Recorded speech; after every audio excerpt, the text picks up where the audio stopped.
Ladies and gentlemen, welcome to episode 5 of our ongoing series, The Perils Facing the African Continent. In our journey so far, we have seen that Africa, a continent of great potential, is today facing complex and interwoven sets of existential threats to the survival of its 55 member states and the socio-economic well-being of the 1.4 billion people.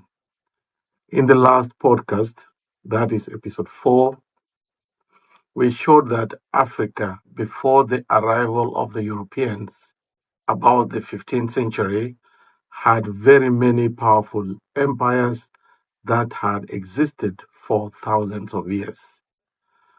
We had political and governance structures and strong cultural foundation. Africa actively influenced and participated in global trade as far as China and beyond. Africa had centers of scholarship and learning that contributed to knowledge to the rest of the world, among many other progressive attributes. This episode, a case study of the Borana Oromo tribe, is therefore an example of such an empire, one of those old African empires whose traditions, governance, and political structures predates the Europeans and are still practiced by the Borana community. Today, we therefore journey back in time to a time when Africa governed itself not through force, but through wisdom, not only through kings, but also through elected leaders, age, respect, and order in society. Let me begin by introducing the Borana Oromo, of which I am one of Borana tribesmen. So when I talk about the Borana, I talk from the heart, being a Borana myself. The Borana tribe belongs to the larger Oromo group, which is the fourth largest tribe in Africa after Hausa, Yoruba, and the Amazigh.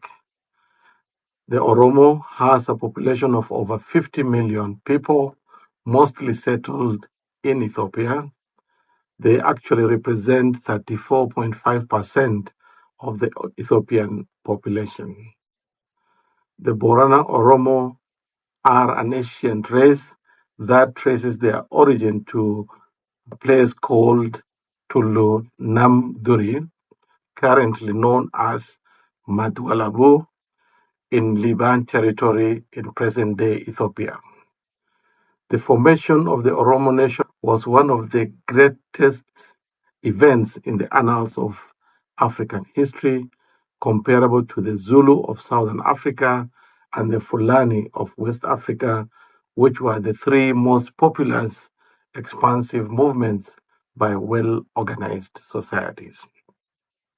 It is believed that ancient Oromos engaged in trade with Greece, Persia, Rome, and Pharaohic Egypt as part of its rich historic past. And a period of important significance for the Borana Oromo between the 12th and mid-19th centuries, the Oromo people maintained a powerful military and constitutional government and were one of the most dominant independent ethnic nations residing in the Horn of Africa.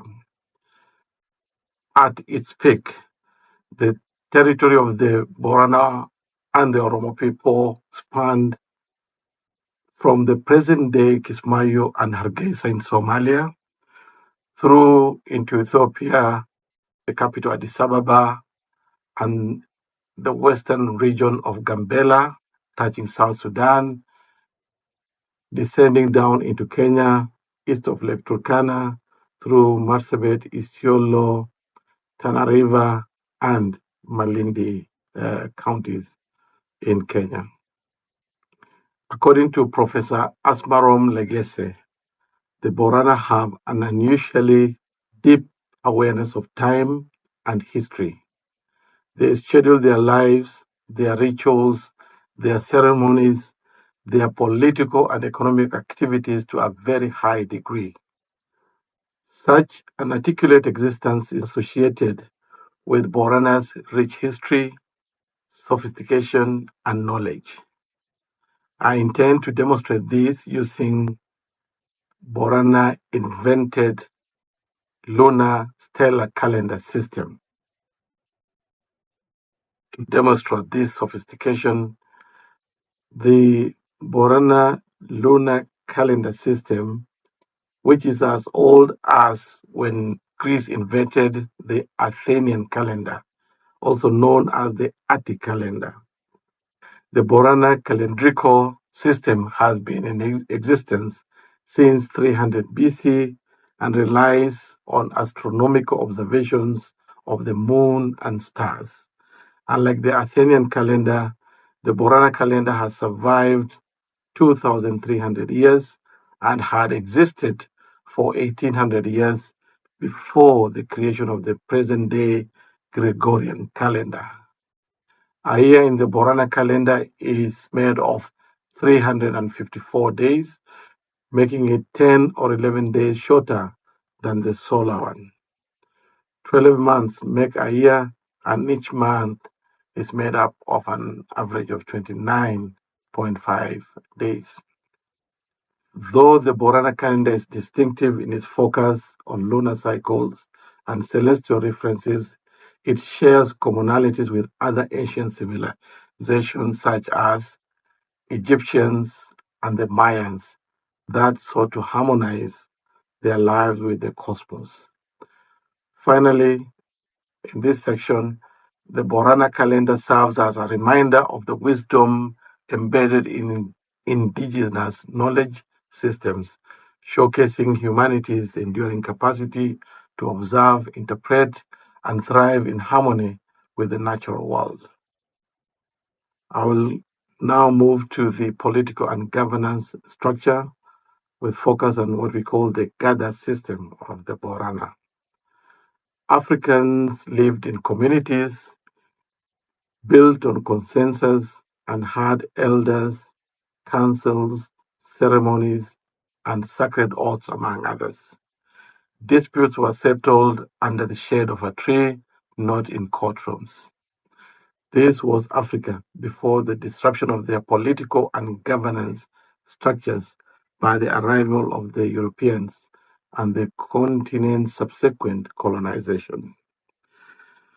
Before ballot boxes, before parliaments, and long before the world spoke of democracy in its modern sense as a Western invention, there was the Gada system of the Borana.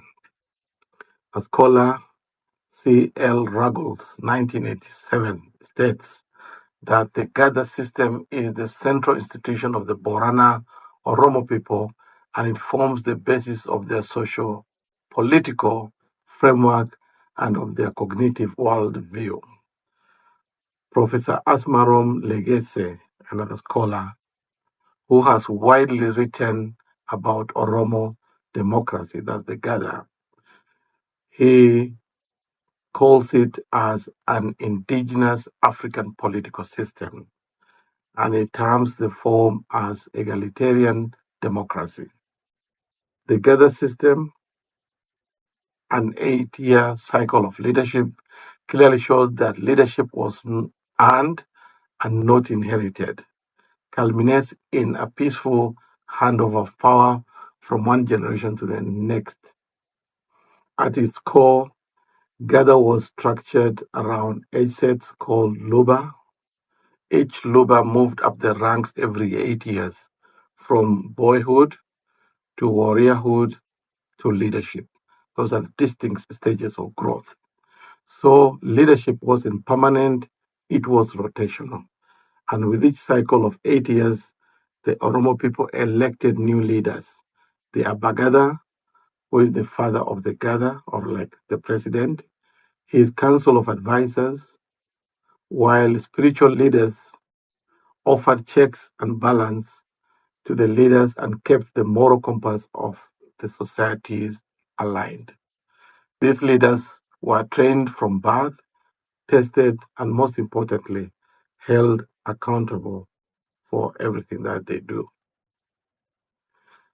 The qualification to be a leader or to grow in ranks to lead the Borana and become a Bagada is based on virtues such as honesty, not to be selfish but serve the communal interest, the greater good of mankind, integrity, ability to offer servant leadership, has courage. He is able to lead community in peace and foster harmony, can promote peaceful coexistence with even neighboring communities, among many others. So these are very significant for that leader.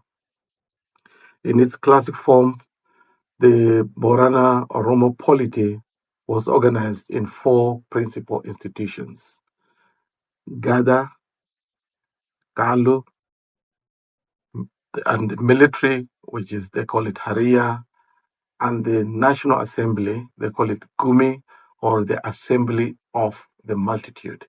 It is the assembly that makes the decisions. The well-organized gather system is an inclusive democratic process where positions are distributed on a clan basis. I want to emphasize the fact that it ensures inclusivity, something we, even today in its modern practice, we have challenges in democracy.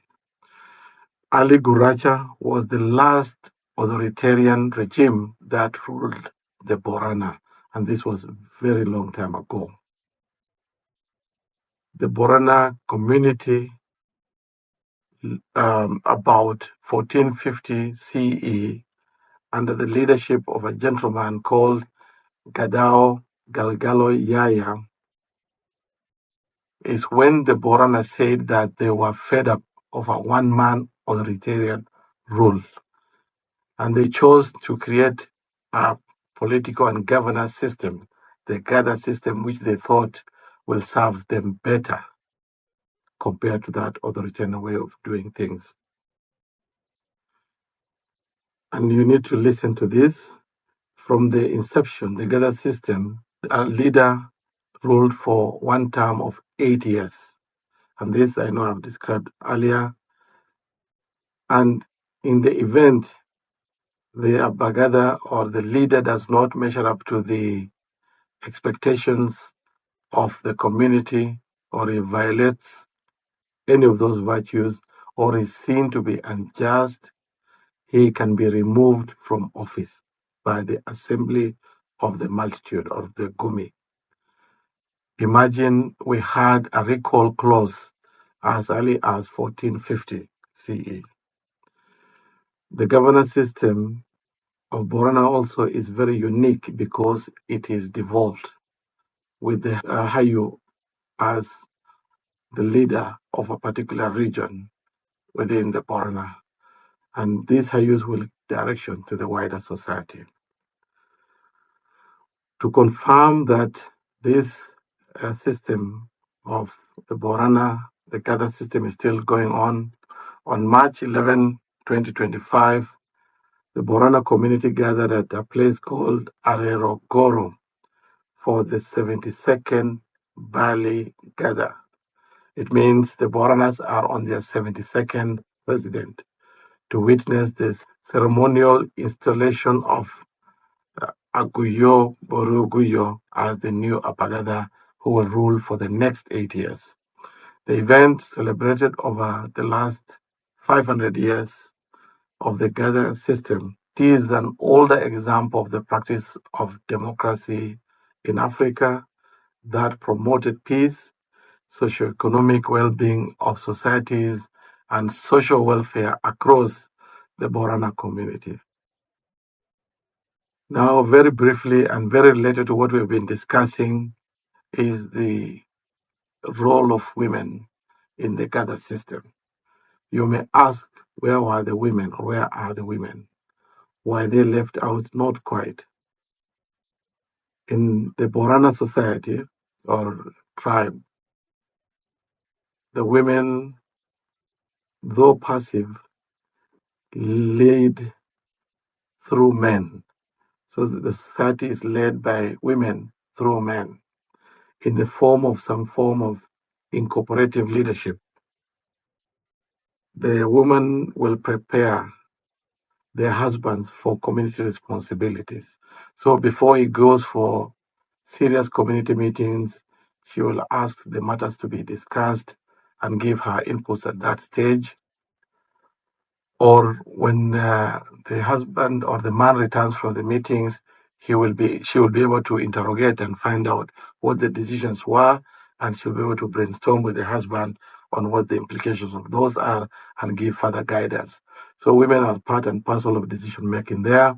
We have also historically had great women leaders like the famous Manoye, who led the Borana society at one time in its history. Women in Borana society also have their own institution called Sieke, a spiritual and social system that gave them the powers and voice. The Sieke institution encouraged the Borana Oromo women to consolidate their holistic devotion capable of bringing structural changes required to enhance equality, social justice, solidarity, and sustainable peace and development.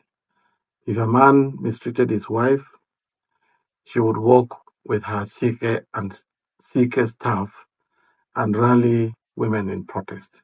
They could stop wars, they could demand justice, and in some instances, even shut down an entire village until their voices were heard.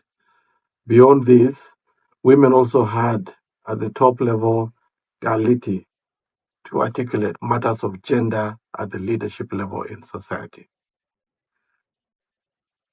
I now move to how this system was critical in promoting the social welfare of each individual in the community. This is a very important aspect to ensure that there's no one who is disadvantaged, is left behind. In the Borana culture, Busa Gonofa refers to a traditional system of reciprocal support and sharing, particularly among clan members. The primary goal of Busa Gonofa is to support individuals and families who have suffered losses due to drought, famine, or other calamities. Busa Gonofa plays a crucial role in maintaining the livelihood of Borana pastoralists by providing support during times of crisis and ensuring that those who have suffered losses can rebuild their lives. In conclusion, the continuing Borana Gather system tells a truth which we must not forget. Africa was not void of order, logic, or justice. We had the systems, we had the vision, we had the values. What colonization did was not bring structure, but disrupted or erased what was already in place and had worked for us. It is time we stop looking outward for systems that fit us, but reflect on our past to unearth great ideas, practices, and to enable Africa overcome the many challenges the continent and its people face today. Lastly, Africa doesn't need to borrow democracy. We were born with it. Join me next time on Perils Facing the African Continent as we explore the next chapter of slave trade and its enduring negative impact on Africa. Thank you, ladies and gentlemen.